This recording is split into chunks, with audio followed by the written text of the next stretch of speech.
All right, hello everyone, and welcome back to another episode of Star Wars Mark of Balance. My name is Mark, and today we have finally reached the end of my ranking of all the Clone Wars arcs from worst to best. We are doing 6 through 1, the best of the best, my favorite Clone Wars arcs, and objectively, I think some of the strongest Clone Wars arcs. I think a couple of these people could argue maybe shouldn't be in the top 6, but I really think they capture what makes Clone Wars such an iconic, influential, and fantastic piece of Star Wars media.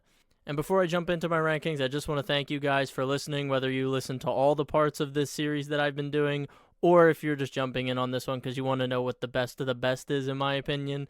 I appreciate you, and I'm excited to get this episode recorded for you, so I hope you enjoy. First up, at number 6, I think this is a very fitting arc to be at the number 6 spot. Ironically, it happens in Season 6, and I didn't even realize I did this when I made my list, but at number 6, I have the Fives Order 66 Discovery arc at the beginning of Season 6. This is, of course, the arc where Fives discovers the inhibitor chips inside all of the clones and ultimately forces them to carry out Order 66 in Revenge of the Sith. This arc fundamentally changed Star Wars as we know it and pulled it off beautifully. The Clone Wars series had already effectively recontextualized the clones from the prequel-era movies, and it could have stopped there, but they took it a step further with this arc. For 6 seasons, the clones have been built up to be individuals and free thinkers, which was a stark contrast from what we saw in the movies, only for this arc to reveal that everything we've built up is going to be taken away again when Order 66 is given. It's such a tragedy because now when we watch Order 66, we have empathy for both sides. The Jedi are being murdered on a galactic scale, and the ones carrying out the genocide, the clones, are victims as well, because this is against their own free will, and they're killing their Jedi generals and commanders who they've built up long-standing relationships with over years of war. In the end, this is what they were truly bred for, not just to be bodies to send into the meat grinder of war, but to be the tools that would ultimately bring about the Galactic Empire. The Siege of Mandalore caps off this tragic arc in a beautifully sorrow way. The Bad Batch takes it one step further, and we see what happens to the clones when they outlive their usefulness. And I don't even think that's the end of it. I think there will be another animated series with Captain Rex at the helm that explores what happens to the clones when they are completely decommissioned and the Empire is getting rid of them at large scale. Because we know, by A New Hope, there are no clones anymore. And all of this came together because of this arc right here. Now, getting into the episodes themselves, we're following Fives, who is a perfect device to tell this story through because he's a clone we've been with since the first season of the show. Since episode 5, Rookies, one of my favorite episodes, we've seen him grow, and we've seen him become more and more of an individual. He was a cadet, he was a shiny, him and Echo moved up to ARC Trooper status, he loses Echo, at least for a time being, and now he's wrapped up in a plot that has galactic scale consequences. Now this arc had a very difficult job because we as the audience know more than Fives, and we know the ending of this story. We know that Fives does not succeed in getting the word out about Order 66. Regardless, this arc does a great job of keeping the tension turned up to 1,000, and ultimately what keeps us invested is that we don't know how Order 66 works or how Palpatine was able to influence all the clones to kill the Jedi in Revenge of the Sith. So in that case, we know the ending, but we're also learning right alongside Fives as he's making these new discoveries. And this leads to a very engaging viewing experience that is very similar to Revenge of the Sith, where you're watching and you hope the outcome changes. Every moment you're like, I hope Fives is able to get the word out, or he figures out a way to stop all the inhibitor chips from working, or he disables them. We're rooting for that, but we know it's not going to happen. The same thing in Revenge of the Sith. Every time you watch it, you're like, Anakin, don't cut off Mace Windu's arm. Please, not this time. And in all honesty, Star Wars has really cornered the market on this type of storytelling because the prequels, you know the ending, you know where it ends up. Rogue One, you know where it ends up. Clone Wars, you knew where it ended up. Of course, as a Star Wars fan, I'm hoping for the day where we don't know where a story goes. Obviously, the sequels botched it. But I'm hoping for the day where we don't know how something ends and something isn't a prequel to another thing where we can just fully experience it. But this is the hand we're dealt, and Star Wars has done a great job of making these stories engaging, even though we know the outcome. Speaking of Star Wars story tropes, we have a droid companion throughout this arc, and AZ is a fantastic addition to this story because he's a medical droid who has to follow his protocol, and his protocol is telling him to save the life of the patient. And that requires him to take the inhibitor chip out of Fives' head. And that allows Fives to continue his investigation to find out what this inhibitor chip does. His protocol also makes him curious about medically related issues. So he's a perfect companion to have alongside Fives and bounce ideas off with Fives. He also adds some levity to this very dark and serious topic, and he never oversteps that. I think his comedy in this arc is perfectly balanced. Some other great moments from this arc is when Fives comes face to face with Chancellor Palpatine, and we don't see what happens in the room, but we see Fives escape, and Chancellor Palpatine plays off as if Fives went crazy and attacked him. But it's great to see Palpatine on edge and not taking into account all variables, because Palpatine is the puppet master. He has orchestrated this entire war, but to see one clone almost ruin his plans, I think even though Fives fails ultimately, it does have that little piece or that little spark of hope that all Star Wars should have, that even one person could make a difference, and he single-handedly almost ruined Palpatine's plans, and Palpatine knew it. I also can't not talk about the final scene where Fives dies in Captain Rex's arms, and even the clone troopers that shot him still feel bad for what they had to do, because they did kill a brother that seemed lost. To them, they didn't know what he found, and they thought he was crazy, but they still empathized with him because they saw he was in pain and that something was wrong. And the whole line about the dreams are finally over is just so powerful because it makes you think about every single clone that you know or clone that you don't know in the clone army, and that they're having these vivid dreams of killing out of their control their Jedi generals, or killing in general. We don't know what the dreams are, but that's what makes it such a powerful line, because we don't know the depths to which they are tortured by these dreams. And I think it's just a perfect and tragic line to kind of cap off this arc. So that's my number 6. Moving on to number 5, I'm going to keep the Fives train rolling with the Fives and Echo ARC Trooper arc from seasons 1 and 3. I'm sorry I just had to say Fives and ARC that many times, but I love this arc. This arc is comprised of rookies from season 1, episode 5, and then the clone cadets from the first episode of season 3, and the defense of Kamino in season 3, episode 2. In true Star Wars fashion, this arc is told completely out of order, but it does benefit from that knowing the end and the beginning story structure that I've talked about a couple times already with Star Wars, where we know that everyone from Domino Squad, aside from Fives and Echo, die. So we see this dysfunctional squad come together and learn to rely on each other, but we ultimately know it won't last very long because most of them will die on their first assignment. And the story really leans into this because they make Heavy this very hot-headed individual who wants the glory, who wants to be a hero, but he also wants to do it all by himself. And he learns throughout the Clone Cadets episode, and with the help of 99, who is such a fantastic character, that it's not about you, it's about your brothers, it's about the people you're fighting next to. And so now in the back of our heads, we know that when Heavy does get that assignment on Rishi, and he does become the hero, he gets the glory that he always desired, but he's also doing it for an unselfish reason by helping and keeping his other brothers alive. So that sacrifice just hits so much harder, and it's such a poignant lesson for anyone that's ever been a part of a team. I've already talked about length in other episodes about why I love the episode Rookies from Season 1, which is the second episode in this arc, technically.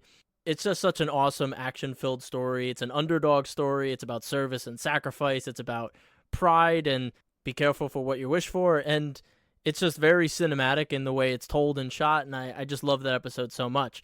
The Defense of Kamino episode is so multifaceted from an action standpoint. I love all the different ways that they incorporate action into this. We have lightsaber battles between Grievous and Obi-Wan, and Anakin and Ventress.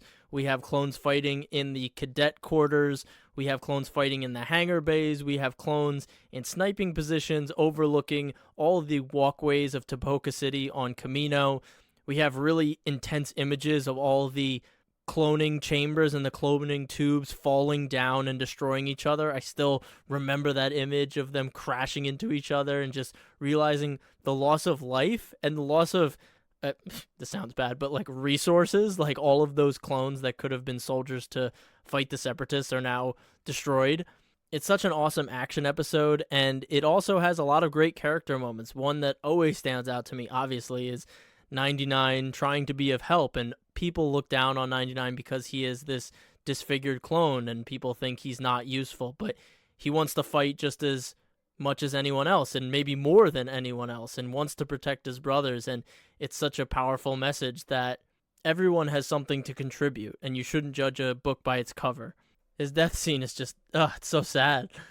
I forget if Rex is cradling him too, but damn, that's 2 arcs in a row. I'm talking about Rex cradling one of his dead brothers. It's tough life, man. A scene that always sticks out to me is when Asajj and Anakin are fighting over the DNA, the original Jango Fett DNA that is used to produce new clones, and if Asajj takes it away, that will stop the clone production on Kamino. They're fighting over it, they're in the hangar bay, and Anakin is able to get the best of Asajj. He takes the DNA, and then she kicks it away from him, and it flies away, and she's going to be able to take it and run away with it, but the clones look over, and they see that Anakin is not losing, but he's not winning.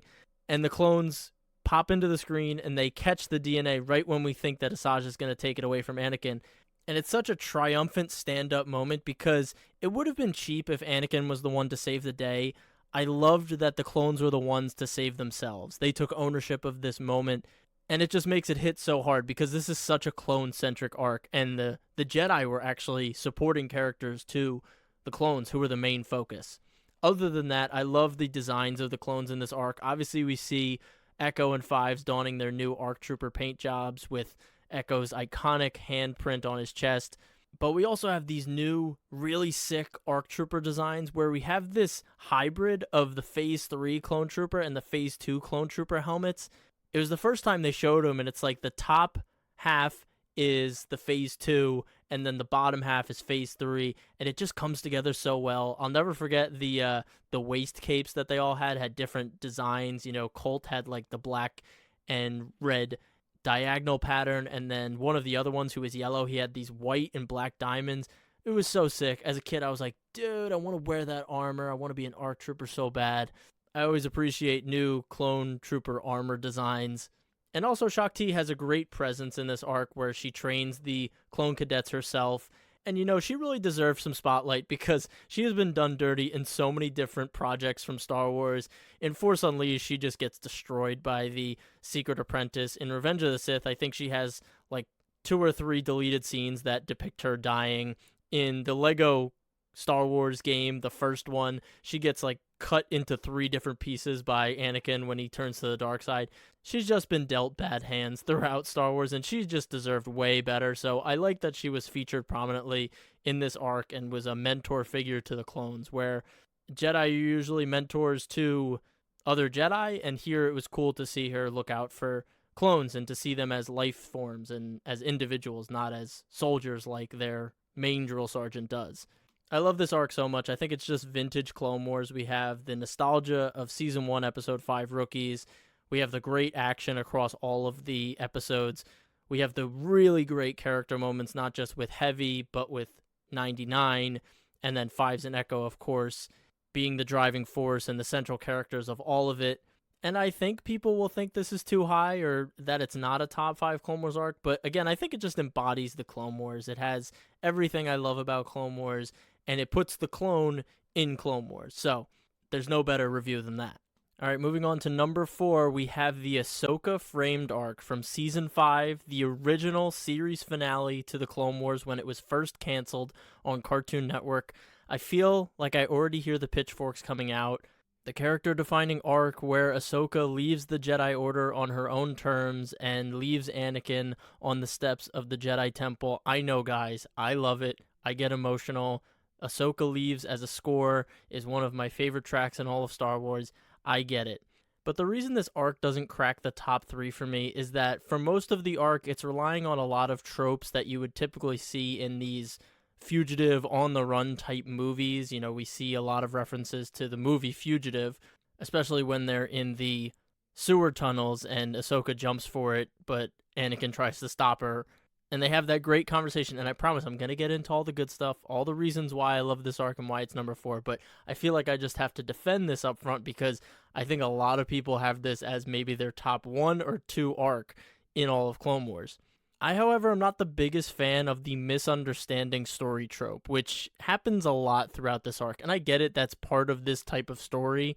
It helps sow that distrust into characters that would usually be all in on Ahsoka's side, but they see her with Ventress or they see her potentially choking someone out in a cell, and they're like, is this really the Ahsoka I know? So I understand the thought process behind it. I think a couple of these scenes are a bit convenient, like the scene where she goes to the cell of the wife of someone who died in the terrorist attack at the Jedi Temple that starts this whole investigation. She's talking to her, and then she gets lifted off the ground, and she's being force choked, and Ahsoka's trying to help her and bring her down, but because her hands are up on the security cams, it looks like Ahsoka's doing it, but there's no cell audio that anyone checks and is like, okay, Ahsoka's obviously not doing this. And I just thought the way that they presented this scene in particular, it wasn't very creative, and Ahsoka, really, her run from the law starts from this. Anyway, that's enough negativity. This is number 4 for a reason. I absolutely love the character moments in this arc.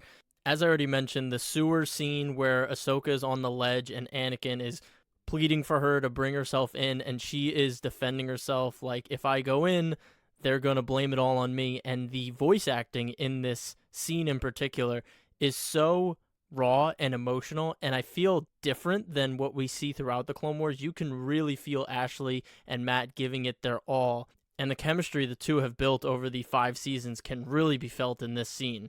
I teased it in one of my earlier episodes, but one of my favorite lines in all of the Clone Wars, and maybe in all of Star Wars, is spoken in this arc where Asajj Ventress is being interrogated and pretty much being tortured by Anakin, who's trying to find out information as to why Ahsoka would be seen with Ventress, why she would go to Ventress for help. He thinks that Ventress is using her or trying to take advantage of her. And she turns to him and she's like, me and your Padawan have a lot in common. And Anakin's like, how dare you compare yourself to Ahsoka? And Asajj, she changes. She shows a lot of emotion here. She's like, it's true. My master abandoned me, and that's exactly what you're doing to her now. You and your precious Jedi Order.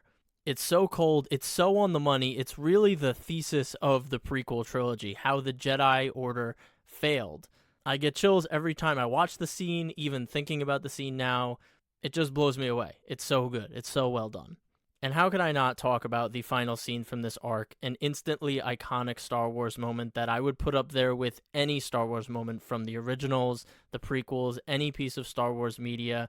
The moment and the scene where Ahsoka leaves the Jedi Order and her and Anakin have their final conversation on the steps of the Jedi Temple with the sun setting in the background. I, full disclosure, just rewatched this scene right now on YouTube, and I'd be lying if I wasn't wiping away tears as I started to record this section of the episode, because it's so well done, from the lighting to the voice acting. The music completely takes over the scene. And the dialogue is so simple, it's so direct, but it's so powerful in its messaging, in not only deepening Ahsoka's character and our love and affection and empathy for her, but also understanding Anakin and seeing Anakin feel that acceptance from Ahsoka in her final words. Because I would say up until that moment when he finally lets his guard down, he's really spouting Jedi doctrine. He's like, the Jedi Order is your life, you can't walk away from this. And we know that that's not Anakin talking. That's the side of Anakin that thinks this is the right thing to say. But when she breaks those walls down from him and he finally turns from her, and you see, again, the lighting is fantastic because he's bathed in darkness in the shadow and she's in the light walking away from him. We see him finally let his guard down and say, I understand more than you know, wanting to leave the Order, wanting to walk away from the Order. And she simply says, I know. And the music hits right on cue as she walks away and her theme plays.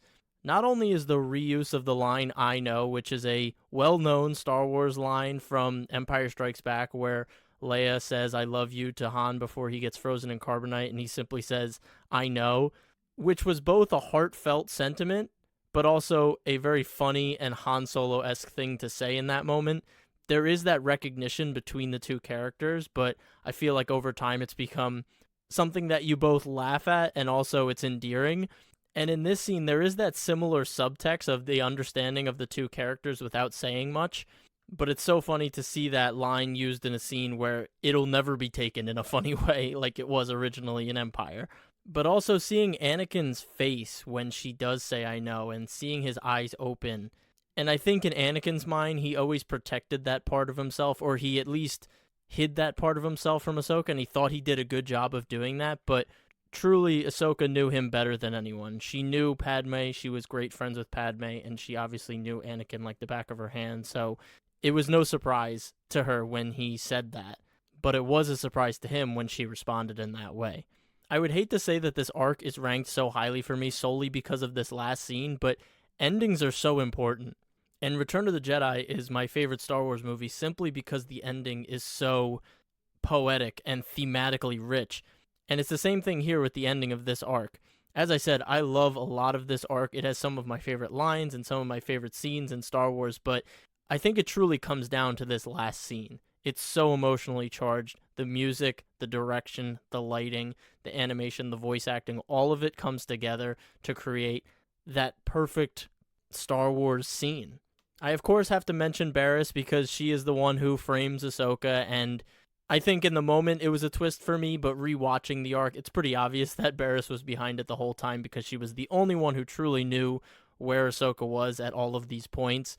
But that doesn't take away from the fact that Barriss was such a great foil for Ahsoka throughout the Clone Wars. She was trained by a much stricter master than what Ahsoka had with Anakin, but they both experienced similar things. They were both similar ages, and they could have ended up like each other. Even Asajj Ventress in this arc could be folded in as well. She also was a Padawan, and she lost her master, and she went down a dark path. But it is funny that Barriss had the more strict teachings and had less freedom to do maybe what she desired, and she was the one that ended up truly going off the deep end, whereas Ahsoka had more freedom, and she stayed more in line and honestly became the most Jedi-like of most of the Jedi in the Clone Wars. I think Barriss's condemnation of the Jedi Order during the trial is another great voice acting showcase from the Clone Wars. She again represents one of the sirens of the coming doom of Order 66 and the rise of the Galactic Empire and Emperor Palpatine. We see it again in the Siege of Mandalore where Maul starts to have these premonitions. He knows what's coming, but no one else does. And he sounds crazy in the moment, but he truly does see what's about to happen. And the same thing is here with Barriss. And of course, these are two individuals that fell to the dark side, but I think it more so highlights how clouded the Jedi were, that they couldn't see this happening right under their noses, and it's again highlighting the hubris of the Jedi Order during the prequel era. Speaking of that, that just reminded me of that final scene with Ahsoka and Anakin and the whole Jedi Council where they want her to come back into the Order, and the scene that just makes my skin crawl and makes me so angry is when all the Jedi Masters are looking at her and they're all pandering, they're all like, you know, Ahsoka, this was actually your true Jedi trials, and you are ready to become a Master. You showed such resilience and strength of will throughout this entire process to prove your innocence that this was the will of the Force. Dude, shut up, all of you. It's such empty words. It's such grandstanding. Everything they did was for the best. Everything they did was according to the Force's will, and you've become a stronger person because of us. We did this. We were the ones that catalyzed your evolution to the next level of the Jedi Order. Your connection with the Force is stronger because we blamed you for all this stuff and didn't believe you. It's like, my God, the ego, the self-indulgence is just amazing. It's so good because it's so effective that everyone in the audience was thinking the same exact thing. Like, I cannot believe they are saying this right now to her. And she gives them the side eye. She's like, you guys can't be serious. Also seeing Obi-Wan take a step when Anakin leaves the room to go after Ahsoka and Plo Koon holding him back. Ugh, it was so sad. And such a small little detail you might have missed. But those are all my thoughts on this arc. I remember not knowing that this would be the series finale when it aired. It felt different. You know, the ending, it went to black and there wasn't the Clone Wars fanfare music playing. It went dome, and then it started playing like that sand flute version of Ahsoka's theme. and it felt different, but I didn't know until a couple days later that Clone Wars had been canceled on Cartoon Network and that this was the finale. And it was such a gut punch to me because on one hand, it was handled so well that you could live with it as a finale, but also the untold stories, all the stories we keep hearing about that weren't completed in Clone Wars, and obviously the wait to see the Siege of Mandalore that finally came almost a decade later. And what a feeling that was when they announced that. And when I was in the room at Star Wars Celebration in Chicago in 2018 and they showed the first footage from the Siege of Mandalore and they talked about it and the whole cast and crew was there, it was such an amazing moment in my life and a celebration of the Clone Wars. And I'll never thank Disney for doing it because Disney was the reason that Clone Wars was canceled in the first place, but the fact that they did bring back Clone Wars was a good move. It was a no-brainer, and I'm not giving them that much credit for it, but they didn't have to do it, but they did. And so, okay job, Disney. Just don't cancel good shows from the start. All right, we're here. Top 3. At number 3, I'm going with the Maul, Obi-Wan, and Satine Mandalore arc at the end of Season 5. We see Maul begin to enact his grand plan to get revenge on Obi-Wan. He brings together a bunch of crime syndicates and has his sights set on Mandalore. I'll never forget the montage scene where Maul, Savage, and Death Watch go to the different criminal organizations and Maul kills all their leaders and forces them to join his syndicate. The scene where the Black Sun has all of their members sitting across the table and Savage throws his double-sided lightsaber and it cuts off all of their heads. It's so effective. And for the 1,000,000th time, I cannot stress how great Maul's arc is throughout the Clone Wars. It was such a risk to bring him back from the dead, but the combination of a story like this showing how ruthless, cunning, and calculated he can be, a character that really was a blank slate in Phantom Menace, who looked fantastic and was great in action scenes, but the fact that they built him out to be this type of character, along with Sam Witwer's fantastic performance, I would argue the best voice acting performance in the Clone Wars. He brings such a clever, conniving, and menacing presence, Phantom Menace, to Maul, that you can't not be magnetized to him when he is on the screen and talking. And his plan here is so good. Use the syndicates to act as oppressors to take over Mandalore. Death Watch come in and be the saviors. They liberate the people from the crime bosses because to the people, they're like, well, if we have a peaceful ruler like Satine who's weak, crime bosses, the Separatists, even the Republic, anyone can walk all over us. The Death Watch, these are our heroes. These are our old ways. These are the warriors that we used to be. They look to them as symbols of hope, and it's great when they come in and they take down the crime bosses and they arrest Maul. But of course, Maul anticipates this, and he uses all of that goodwill, all of that history of the warrior culture, of the strength over everything mindset that the people and the Death Watch especially have, and he uses it to challenge Pre Vizsla to a one-on-one battle, and he bests him, and he claims the Darksaber for himself, and it's such a great cautionary tale of living by the sword and dying by the sword. The Death Watch thought their warrior ways and their adherence to their warrior past would plunge them into a seat of power and bring a new age of glory to Mandalore, but it actually brought them to ruin, and it allowed someone like Maul to take advantage of that mindset. And we see Death Watch fracture. Bo-Katan, who had been a character that was interesting throughout the Clone Wars, it made her fantastic here because she had been a terrorist up until this point, but then when she realized what she's done to Mandalore and how she allowed her hate and her violence to overtake her rational thought, in that moment she finally takes a band of the Death Watch and they escape the throne room, but it was too late. They lost their leader, and now Death Watch was owned by Darth Maul by right. And then we get what we were all looking for. Obi-Wan in Mandalorian Death Watch armor.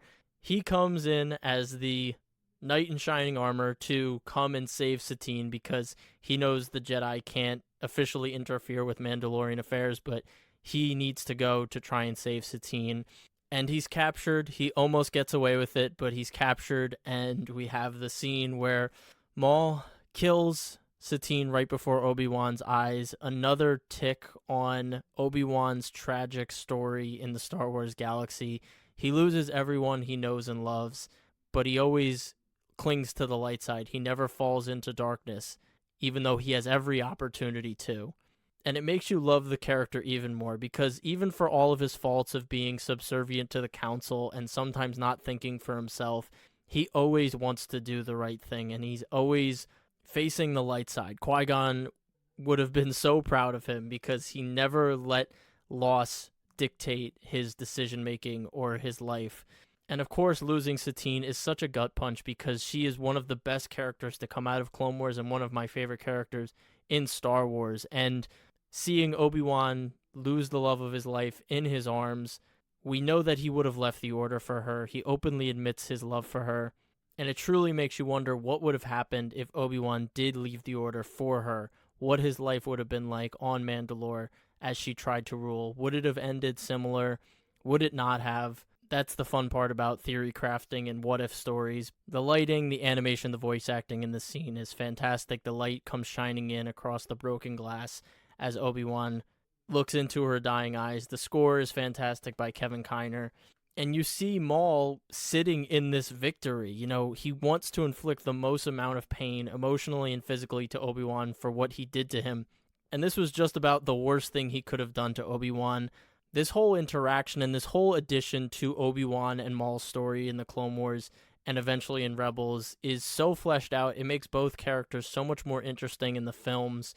And that's really where Clone Wars excelled. It's adding so much to these characters that we already love and deepening our connection with them, making them more round, making us understand why they are the way they are, and all of the decisions that have been made up until this point and how that's affected their lives. And you really think about that moment in Rebels when Obi-Wan does finally kill Maul out of mercy and defense. In that moment, Obi-Wan could have fallen back to this very scene where he watched the love of his life be impaled by this man who has taken everything from him, almost everything from him. He took Qui-Gon from him, he took Satine. In a way, he set Anakin's life on a crash course with the dark side by killing Qui-Gon and setting Obi-Wan up for failure as a master. He could have done terrible things to Maul, but it's so much more powerful that he forgave Maul in the end. And I know that's not part of this arc, but this arc here feeds directly into that and their story as a whole. Now, the arc could have ended there. The episode could have ended there with Obi-Wan getting away with Bo-Katan. But no, Lucasfilm Animation, Dave Filoni, they said, no, we're going to give you one more crazy twist to all of this. Sidious is going to show up, and he's going to dual-handed lightsaber fight against Savage and Maul and completely wipe the floor with them. This was probably the most overpowered we see Sidious in all of Star Wars. I'm not going to even count the Rise of Skywalker and that whole lightning barrage that he does to the ships. We're not talking about that. In Revenge of the Sith, he obviously kills all of the Jedi Council members that come to arrest him, but that wasn't really that engaging outside of the Mace Windu fight. In the original trilogy, he's more of that puppet master type of character who's really attacking characters' emotions, not physically attacking them unless he needs to. But here we see him have his way with Savage, who has been shown to be a powerful character throughout Clone Wars. He throws him around like a rag doll. And Maul is so off balance because his master has returned to him, and his fear of Sidious might outweigh his want for revenge against Kenobi. He fears his master so much, and these moments are so important to continually build up how strong Sidious is, not just as a mind and an intellect, but as a dark side user. He is truly a Sith Lord. He doesn't even break a sweat fighting these two, and it makes you think, if Sidious wanted to, he could kill Count Dooku at any moment. He could kill any of his pupils at any moment. He was just that dude, and he is the ultimate villain of the Star Wars galaxy. And it's just kind of like shoehorned in at the end. It's actually crazy that they were like, we got 3 minutes left? Yeah, let's throw in a huge choreographed action scene where we kill Savage and make Maul subservient to Palpatine again. Yeah, we could do it. The only thing I can say that I have against this arc, and really it's not a bad thing, but I wish this last episode had been 40 minutes long because they cram so much into 22 minutes. It's breakneck pace. All the moments that need to hit, and all the action's great, but it really feels quick when you're watching it. You're like, wow, a lot of things just happened in 22 minutes. And sometimes that's a good thing, but a part of me is like, oh, I wish they had time to breathe a bit more. I wish they stretched it out to like 40 minutes to really let each piece of this hit as hard as possible. But they still did a pretty fantastic job for releasing this in a 22-minute window on Cartoon Network on a Friday in 2011 or 12, whenever this aired. So yeah, this arc is definitely top 3, no doubt. All right, number 2. As I've talked about throughout this list, I love when they put the clone in Clone Wars, and no arc represents that more than the Umbara arc from Season 4. My God, is this a impactful, mature, thematically rich, and gritty arc.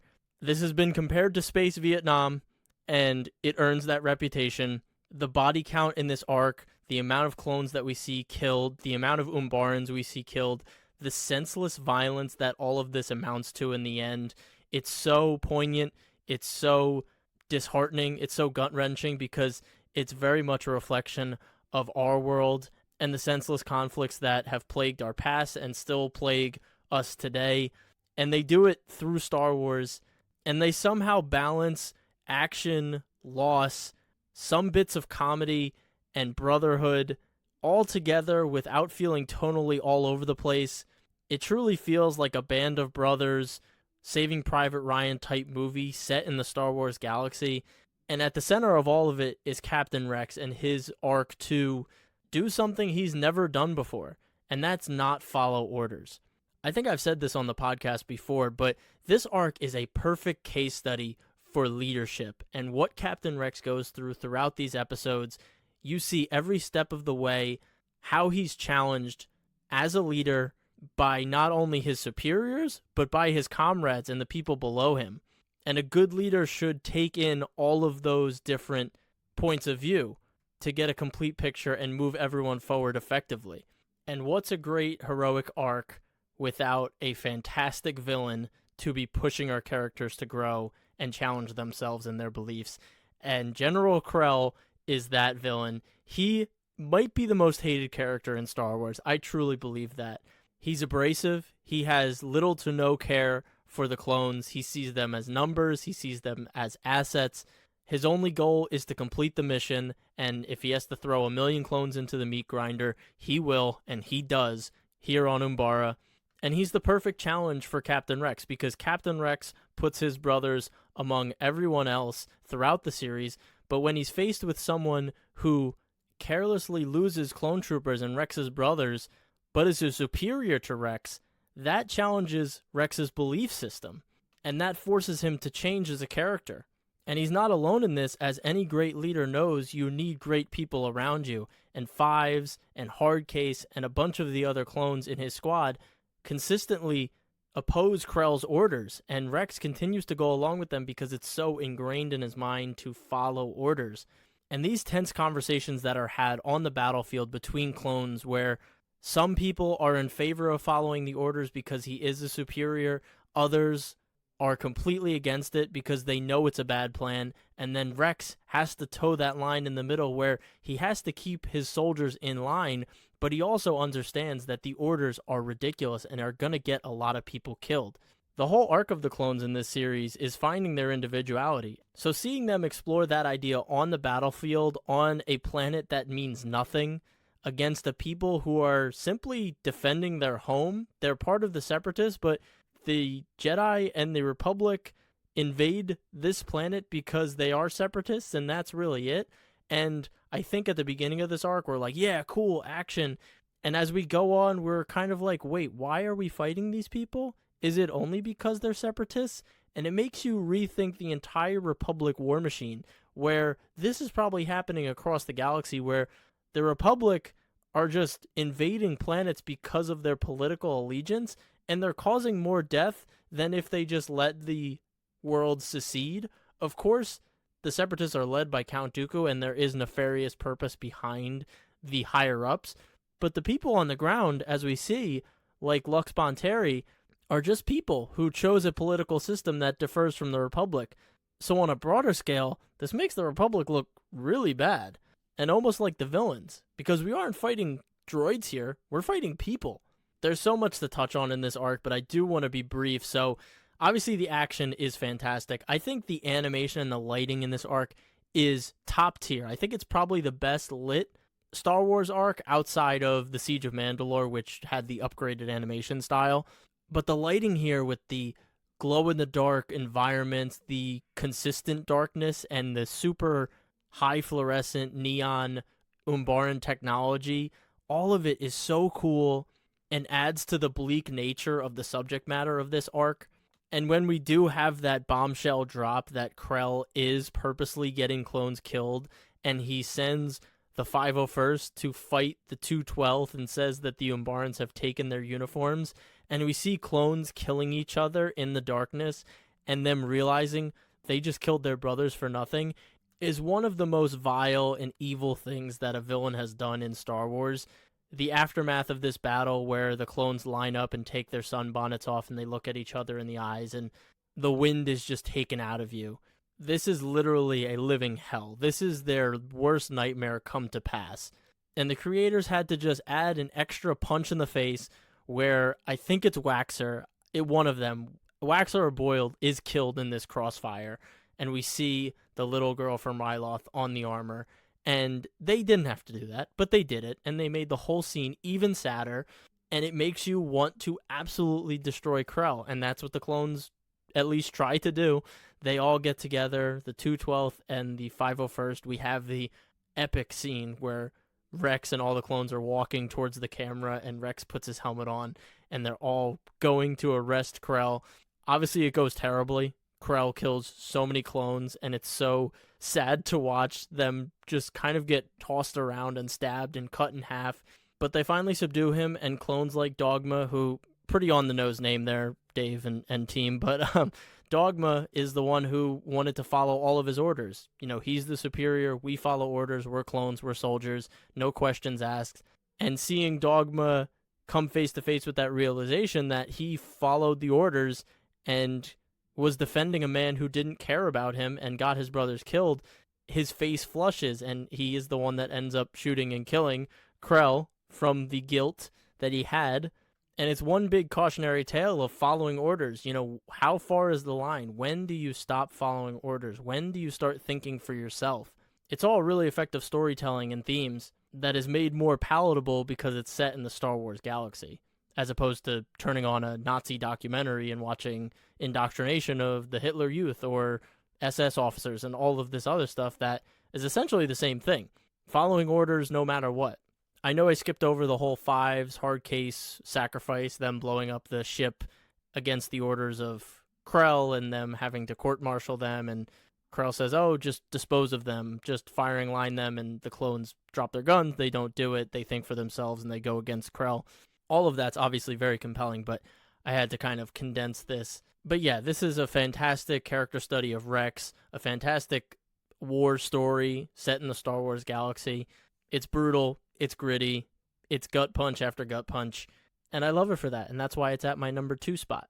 And at number 1, to absolutely nobody's surprise, if you were someone that watched Clone Wars back on Cartoon Network and you had to wait 10 years until this arc finally aired on Disney+, or if you found Clone Wars over the pandemic and binged it all on Disney+, you know and I know that the Siege of Mandalore, the Clone Wars' final arc, is the best arc in the Clone Wars.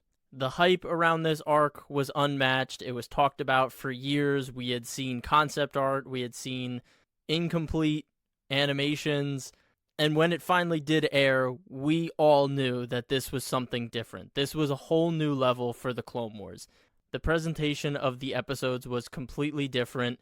The typical Clone Wars fanfare opening was replaced with this dark, melancholic, red text opening. There was a much more concerted effort by the animators to make this arc feel cinematic, and it results in an arc that feels like it should have been aired in a movie theater. The transitions between scenes, the use of tracking shots throughout this arc, and the heavy emphasis that while this is an arc split up into 4 episodes, it's really one and a half hour Star Wars movie, with every scene leading into the next one, even between episodes. And I pray for the day that they release this as a theatrical release for a 10-year anniversary or something to commemorate the Clone Wars ending. And I know it exists out there in fan edits, and I definitely should check these out, but a part of me would love to see an official release of a Revenge of the Sith, Siege of Mandalore mashup into a 3.5 hour Star Wars movie. I remember when I watched this week to week in college, I would watch the first episode, and then when the second episode came out, I'd rewatch the first one right into the second episode, and I would continue that every week until the final episode aired, and I watched 1 through 4 all in a row, and I was physically shaking watching this. This is one of those things that I was so connected to, and the fact that it was ending, and it was getting a proper ending. I know a lot of shows kind of peter out or they have a unsatisfying ending, but this show has one of the most satisfying endings and complete story arcs that I've seen in a TV show, period. I, of course, had to wait 10 years for it, so it was a little delayed, but this truly feels like a culmination of everything the Clone Wars is, and it sticks the landing and exceeds any expectations I could have had for it. I really hope future Star Wars animated projects lean into this more cinematic way of storytelling that the Siege of Mandalore really emphasizes. It's not taking away anything from the Bad Batch and even some of the other more cinematic Clone Wars arcs that I've mentioned throughout this list, but there is something inherently different about the Siege of Mandalore. Now, getting into the arc itself, it had a very difficult job because it had to perfectly wedge itself into the events of Revenge of the Sith without changing any of the canon or contradicting any established lore during this time period, which I would say is the most consequential period in Star Wars lore and canon. In the same breath, it couldn't feel non-consequential in that the stakes were low because we knew Order 66 was going on, we knew the galaxy was changing, so this doesn't really affect anything. And I think this arc does an excellent job of both connecting to Revenge of the Sith and also having the correct amount of weight given to this story, mostly relying on that emotional connection to Ahsoka and Rex, but also making Maul this harbinger of the impending doom that the galaxy is about to undergo. He's the most interesting character in this arc, not just because of Sam Witwer's amazing voice acting performance, but also because everything he says is largely correct. He knows Sidious has a grand plan. He doesn't know how it's going to play out, but he knows that the time is upon them and that nothing they do, none of the squabbling they do right now will matter.